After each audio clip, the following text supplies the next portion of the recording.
मुख्यमंत्री विष्णुदेव साय क्या कुछ कह रहे हैं, आपको सुनवाते हैं।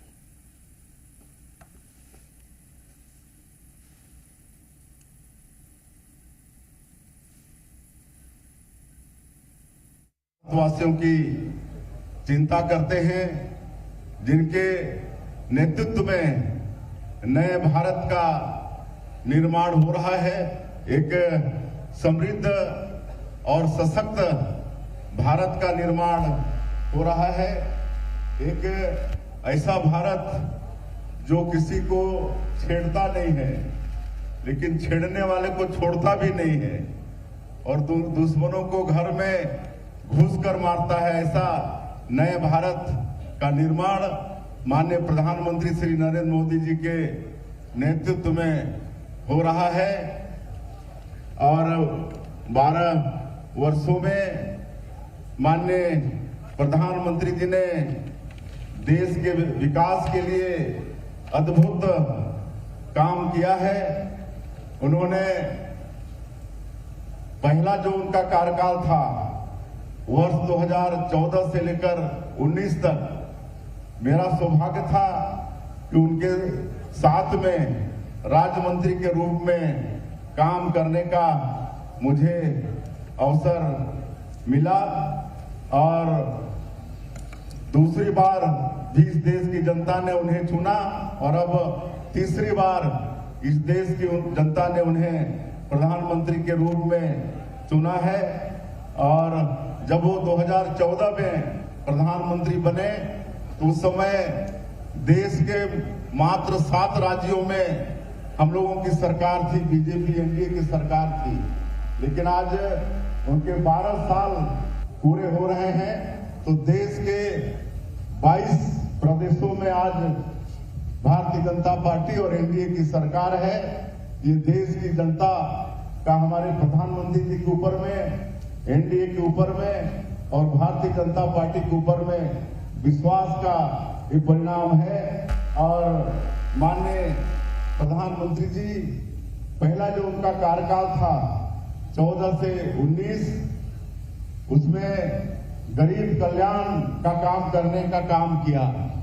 उस समय उन्होंने अपने पहले उद्बोधन में कहा था कि मेरी इस सरकार गांव और गरीबों को समर्पित सरकार रहेगी।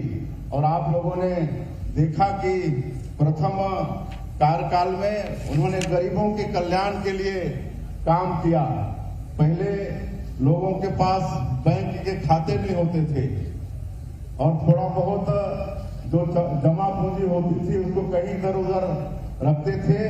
लेकिन आज गौरव के साथ हम बताना चाहेंगे कि आज 58 करोड़ से ज्यादा पूरे देश में गरीबों के खाते खुले हैं जनधन खाता योजना के माध्यम से, और जिसमें सौभाग्य का विषय है कि 32 करोड़ से ज्यादा खाता महिलाओं के नाम से है।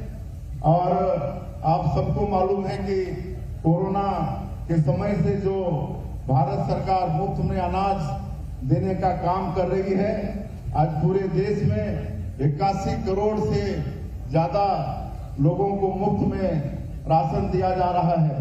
आज गरीबों के लिए बीमारी भी एक चुनौती हो जाता था और विशेषकर ग्रामीण क्षेत्रों में, आजकल ग्रामीण क्षेत्रों में भी बड़ी बीमारी हो जाती है। आज कैंसर जैसे बड़ी बीमारी हो जाती है तो ऐसे समय में उनको खेत बाड़ी बेचना पड़ता था, कर्ज लेना पड़ता था। लेकिन आदरणीय प्रधानमंत्री जी ने आयुष्मान भारत योजना, जिसमें 5 लाख तक की स्वास्थ्य की व्यवस्था है, आज 60 करोड़ से ज्यादा पूरे देश में आयुष्मान भारत योजना में हेल्थ कार्ड बना है और इसका लाभ लोगों को मिल रहा है। प्रधानमंत्री सुरक्षा बीमा योजना, इसमें भी 58 करोड़ से ज्यादा लोग हमारे देश के उसमें भी मतलब सुरक्षा कवच उनको भी मिल रहा है। आज मकान का होना गरीबों के लेके सपना होता है। आज गौरव के साथ हम अवगत कराते हैं कि 4 करोड़ से ज्यादा परिवार को प्रधानमंत्री आवास योजना में पक्का का मकान मिला है। इन 12 वर्षों में और छत्तीसगढ़ के लिए सौभाग्य का विषय है कि यहाँ पर हम लोग जो 18 लाख पिछली सरकार में प्रधानमंत्री से आवास से वंचित हो गए थे, उनको भी 2 साल में स्वीकृत करने का काम किए हैं और 10,60,000 प्रधानमंत्री आवास हमारे यहाँ